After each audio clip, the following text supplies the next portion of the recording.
병원에서 약을 처방받았다고 한다면 어떤 형태를 떠올리시나요? 알약이나 가루약, 혹은 주사를 떠올리는 사람도 있을 것입니다.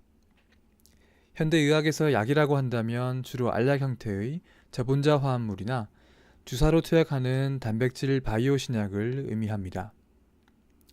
하지만 이제는 약의 종류에 또 한 가지가 추가되어야 할 것 같습니다. 바로 디지털 신약인데요. 최근 MIT 테크놀로지 리뷰는 이러한 디지털 신약이 저분자 화합물과 단백질에 이은 새로운 종류의 약이 될 수도 있다고 이야기했습니다. 또한 작년 9월 미국 FDA는 피어 세러피틱스의 스마트폰 앱을 대마, 알코올, 코카인 등의 중독 치료 효과를 바탕으로 디지털 약으로 인허가한 것이 화제가 되었습니다. 이렇게 디지털 헬스케어의 발전에 따라서 최근에 스마트폰 앱과 웨어러블, 챗봇, 게임, VR 등 다양한 종류의 디지털 신약이 등장하고 있습니다. 많은 디지털 신약은 임상 연구를 통해서 질병을 효과적으로 치료하거나 예방한다는 것을 이미 증명했습니다. 일부는 규제기관의 인허가를 받았을 뿐만 아니라 사용을 위해서는 의사가 처방을 해야 하며 심지어 의료보험에 적용이 추진되는 경우도 있습니다. 따라서 비록 알약이나 주사는 아니지만 이를 약으로 불러도 무리는 없을 것입니다. 먼저 VR을 활용한 PTSD, 즉 외상 후 스트레스 장애 치료 사례를 보겠습니다.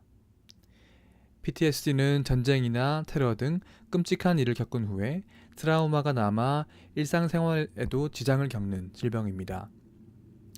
PTSD 환자들은 통제된 상황에서 해당 기억에 지속해서 노출되는 지속 노출 치료를 받습니다.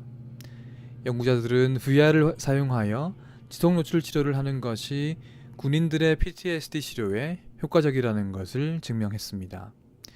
버추얼 이라크 등의 VR 솔루션을 통해서 환자는 마치 전쟁터로 다시 돌아간 느낌을 받을 수 있기 때문입니다.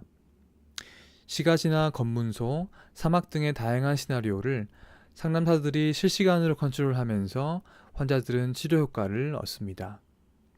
VR을 이용한 치료 결과 환자들의 PTSD 수치 및 불안, 우울 정도가 유의미하게 감소하였으며 미국의 국방성은 이를 군인들의 치료에 활용하고 있습니다. 그런가 하면 챗봇으로 우울증을 치료하기도 합니다. 워봇은 스탠퍼드 대학의 심리학 전문가들이 만든 우울증 치료용 챗봇입니다. 이 챗봇은 상담사처럼 채팅을 통해서 상담을 제공하며 환자의 정신건강을 체크합니다. 딥러닝 분야의 권위자인 앤드류 스탠퍼드 교수가 최근 참여하면서 화제가 되었던 이 스타트업은 챗봇을 2주간 사용할 경우 우울증 수치가 대조군에 비해서 유의미하게 감소한다는 연구 결과를 2017년 내어놓기도 했습니다. 특히 이러한 챗봇은 시간과 장소에 상관없이 사용할 수 있으므로 환자의 편의성이 높습니다. 게임을 통한 ADHD, 즉 주의력 결핍 과잉 행동 장애를 치료하려는 회사도 있습니다.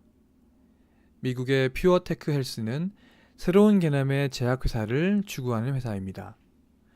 이 회사 홈페이지에는 개발 중인 신약 파이프라인에 저분자 화합물과 함께 알킬리라는 게임이 당당하게 포함되어 있습니다.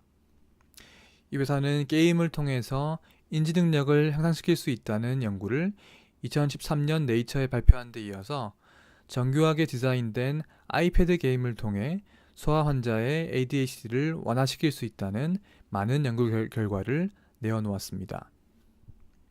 이 회사는 현재 이 게임의 치료용 FDA 인허가를 받기 위한 대규모 3상 임상시험을 진행 중에 있습니다.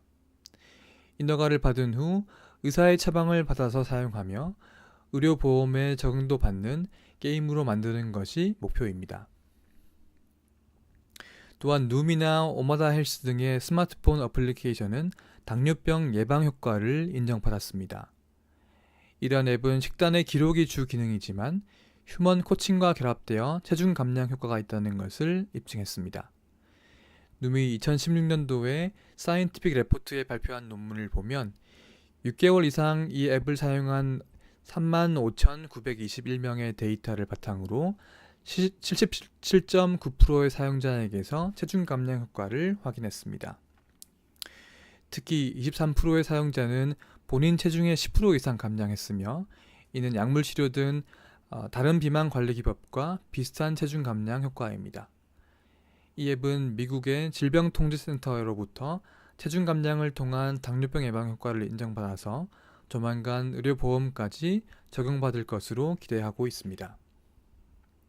국내 스타트업인 트레이파스티브는 앱을 통한 당뇨병 환자의 효과적인 혈당 관리가 가능하다는 것을 강북 삼성병원과의 임상 연구를 통해서 증명하였습니다. 2018년 2월 달에 사이언티픽 레포트에 발표된 논문에 따르면 제2형 당뇨병 환자가 6개월 동안 이 모바일 앱을 사용하면 당화혈색소 수치가 0.6% 감소합니다. 대표적인 당뇨약인 메트포민이 당화혈색소를 1에서 1.5% 감소시키는 것을 고려한다면 이는 결코 적지 않은 수치입니다. 이러한 효과를 인정받아 이 앱은 당뇨병 환자 대상의 한 보험 상품에 포함되기도 했습니다. 여기서 모두 소개하지는 못했지만 이외에도 우울증이나 불면증, 고혈압을 치료하기 위한 웨어러블, 뇌졸중 재활을 위한 스마트 장갑 등 다양한 혁신들이 시도가 되고 있습니다. 이러한 방법들은 비록 기존의 약의 형태와는 다르며 제약회사가 아닌 디지털 기술 기반의 회사에 의해서 개발되고 있지만 환자를 치료하고 질병을 예방한다는 점은 동일합니다. 이렇게 디지털 신약의 등장은 약의 범주를 더욱 확장할 뿐만 아니라 향후 제약산업의 지형도 상당 부분 바꿔놓을 것으로 예상합니다.